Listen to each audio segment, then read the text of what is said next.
শুরুতে শেষে আগ পর্যন্ত একটু দুই বল এক বলার আগ পর্যন্ত ভালো ফিল্ডিং সাজা দিয়েছে। লাস্টের একটা বল গুরুত্ব দেয়নি, বুঝছেন?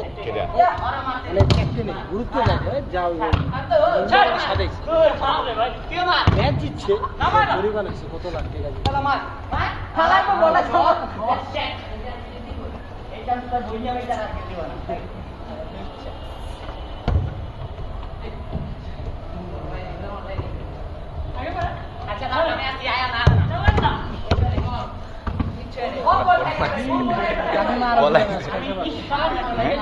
আরো একটা বিষয়